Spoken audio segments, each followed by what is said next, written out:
Então você tá me dizendo que o despertar do Luffy é, na verdade, branco? Coitado dos ilustradores que agora vão ter que refazer todas as fanarts que fizeram nesse último mês. Então, galera, vemos no capítulo 1045 muito mais de como funciona o despertar do Luffy na prática. E a grande ironia disso tudo é que por mais que o Kaido ele queira uma morte épica e que deixe uma marca no mundo, ele vai ser derrotado no fim por aquela que foi dita a Akuma no Mi mais ridícula de todas. Então já no começo do capítulo, o Kaido estranha o despertar do Luffy, que ao mesmo tempo consegue alterar o ambiente como uma paramecia, mas que esse tipo de transformação que ele mostrou é exclusiva dos tipos Zoan.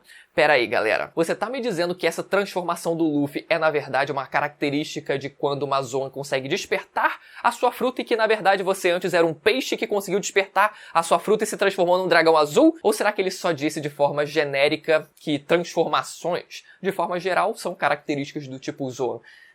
Eu acho que é mais a segunda opção mesmo. Mas a gente precisa lembrar que Zoans do tipo míticas, elas têm características únicas, como por exemplo o Marco, que além de conseguir se transformar numa fênix de fogo, também consegue simular o corpo de uma Logia, por mais que na prática ele ainda receba dano toda vez que ele seja atingido, e ele também consegue disparar as suas chamas para conseguir curar as outras pessoas. Também um outro exemplo é Yamato, que tem poderes de gelo, mesmo que o mito original da sua fruta não tenha esse poder. Então, quando se tratam de Zoan míticas, especificamente as míticas, o Oda ele se dá um pouco o direito de expandir um pouco mais os horizontes e não ficar preso a uma caixinha só, né? Com a desculpa de que são seres míticos. E falando em conseguir transformar o ambiente em borracha, eu queria encaixar a ideia aqui de que talvez Laugh Tale seja inteiramente feita de borracha e que, na verdade, seja inspirada na civilização dos Olmecas, que são conhecidos, olha só, como o país da borracha, ou habitante do país da borracha. Olmeca seria uma referência à produção de borracha, onde vários dos artefatos foram encontrados. Os Olmecas, eles são a designação do povo e da civilização que estiveram na origem da antiga cultura pré-colombiana da Mesoamérica. O nome Olmeca significa povo de borracha na língua dos astecas. O termo povo de borracha remete à antiga prática utilizada desde os Olmecas até os astecas de extrair látex de uma árvore chamada Castilha elástica, uma árvore da borracha da região. E apesar de ser um povo extremamente antigo, de séculos e milênios antes de Cristo, os registros de esculturas da época se assemelham aos indígenas modernos que a gente conhece da região da América, o que conversa demais com toda a temática indígena que o Joy Boy parece seguir, quiçá até sendo originado de Xandia, que é de onde vem a página favorita do Oda, com a silhueta do Luffy igual a de Joy Boy e os tambores da libertação. E assim como Holy Cake é um país feito inteiramente de doces, pode ser que Laugh Tale tenha sido inteiramente transformada em borracha através do despertar de Joy Boy. Afinal, o nome Laugh Tale não se refere ao tesouro One Piece ou à história perdida que foi descoberta naquele lugar, mas se refere à própria ilha em si.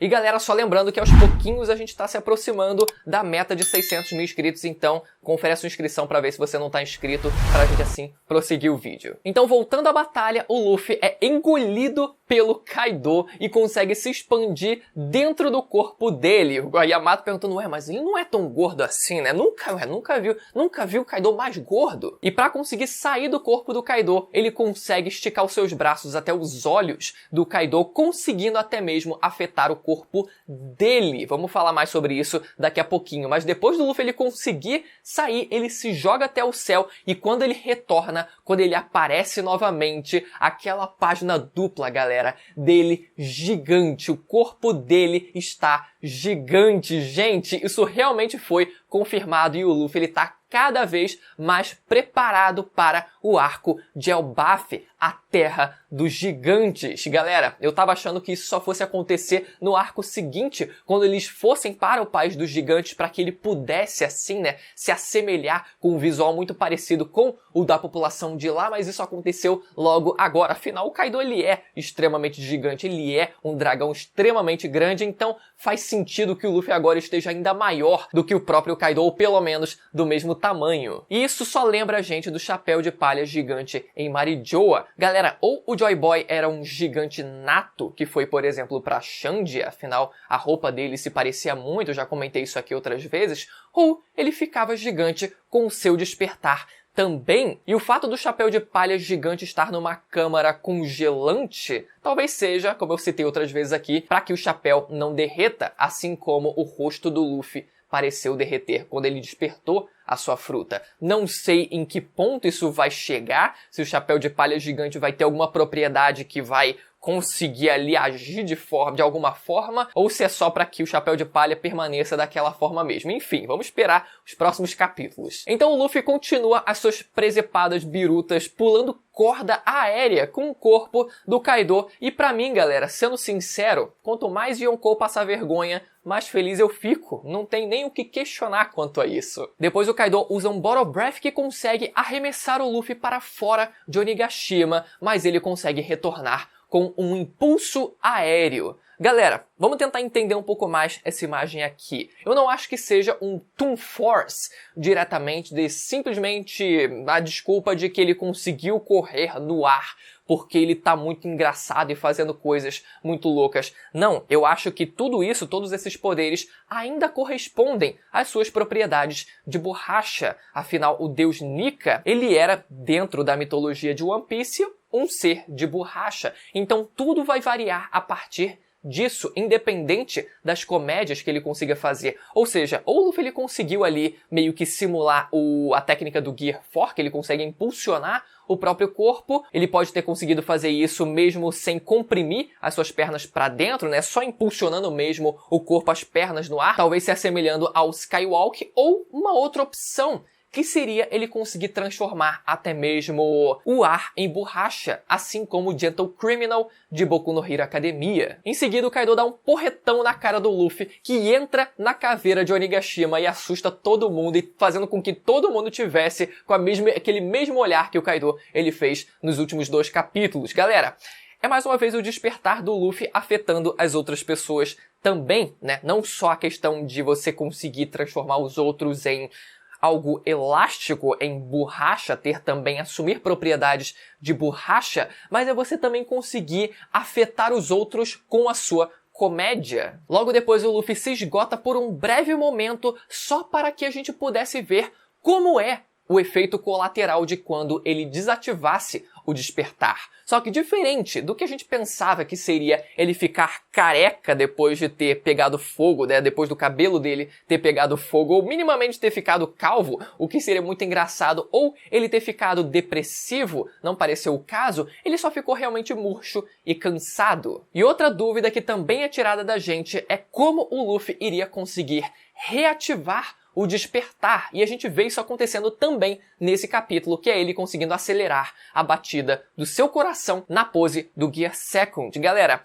muito parecidas duas coisas aqui, né? Como o Gear Second ele consegue acelerar os batimentos cardíacos, consegue acelerar o fluxo sanguíneo dentro do corpo, isso não se difere muito do próprio despertar, que consegue acelerar a batida do coração dele. Só que talvez mude um pouco a ordem aqui, ele tenha que acelerar o coração dele para que assim todo o resto do corpo entre em sintonia com essa batida, né? Só que, pelo que foi dito pelo próprio Luffy, ele tem que acertar um certo ritmo da batida do coração dele para que assim fique naquele estado de frênese em que ele consiga ativar o despertar novamente. Então a luta continua com o Kaido amassando a cara do Luffy, o que lembrou aquele personagem de Soul Eater, o solzinho de Soul Eater, e depois achatando o corpo dele de cima para baixo. E o Kaido começa a analisar o Luffy, dizendo que ele usa ao mesmo tempo o Haki do Rei e o Haki do Armamento juntos, o que era uma dúvida que a gente tinha se ele estava conseguindo realmente usar os Hakis dele durante a batalha, afinal o braço dele, nada do corpo dele estava ficando preto, e isso não anula o fato dele estar usando o Haki do Armamento, ele só não está usando o Haki do Armamento endurecido, né, o endurecimento do Haki do Armamento, mas ele tem ainda o Invisível, e é isso que ele está usando junto do Haki do Rei dele. Mas o Kaido também diz que nunca viu um estilo de luta tão livre que pode até mesmo afetar os outros e logo em seguida o Luffy afunda a cara do Kaido, deixando ele com cara de bunda, né? E galera, realmente é um questionamento válido. Se a gente vê o Doflamingo e o Katakuri, por exemplo, eles não demonstraram possuir essa capacidade de conseguir, por exemplo, transformar o Luffy diretamente em Frios ou em Mochi, e eles tinham mais do que motivo suficiente para fazer aquilo, no caso do Katakuri, antes dele ter toda a conversão dele e se tornar um brother do Luffy. Eles tinham a princípio motivo para tentar fazer isso. Será que só não fizeram para que o Luffy não morresse? Porque ao mesmo tempo a gente tem, por exemplo, o Kid, que ele sim conseguiu afetar os outros com o seu despertar. Ele conseguiu transformar a própria Big Mom em um polo magnético. Então tudo isso ainda parece meio inconsistente. Talvez volte naquele ponto que eu levantei no começo do vídeo, das Zoans míticas elas terem características únicas, e isso podendo afetar os outros ou não, dependendo da característica de cada fruta. E essa fala do Kaido sobre o Luffy ele conseguir afetar os outros me lembra da fala do Mihawk sobre o Luffy ter a habilidade mais perigosa dos mares, que é afetar os outros não só com o seu despertar, mas também com o seu carisma.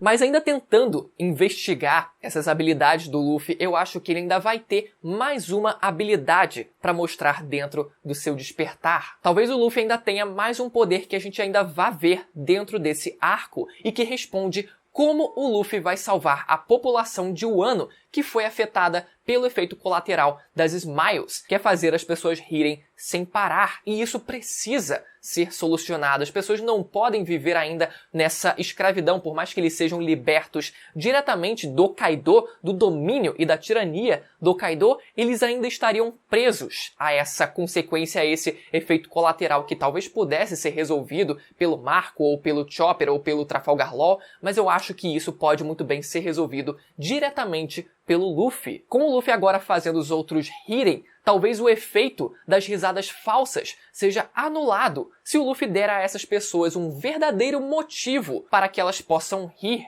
que vai ser a libertação do país de Wano. Então talvez essa seja uma fraqueza desconhecida das Smiles, que caso você ria verdadeiramente por algum motivo que seja, isso consiga anular o efeito colateral das Smiles. Imagina a população de Wano depois de dar uma porrada de uma risada, uma baita de uma risada, depois de finalmente terem sido libertos do Kaido, eles conseguindo parar de rir. E eles perceberem que conseguiram parar de rir depois de tudo aquilo. Peraí, eu não tô mais rindo, eu fui curado. E isso graças aos tambores da libertação do Deus do Sol, Nika. Galera, mais uma semana e mais um capítulo de One Piece. Eu espero que vocês tenham gostado do vídeo. E lembrando mais uma vez, se você ainda não for inscrito, aproveita para se inscrever nesse momento e ativar o sininho para não perder a notificação, não só dos reviews dos capítulos do mangá, mas sim os vídeos extras, outros vídeos de One Piece que também saem aqui no canal. Beleza? Até a próxima. Tchau.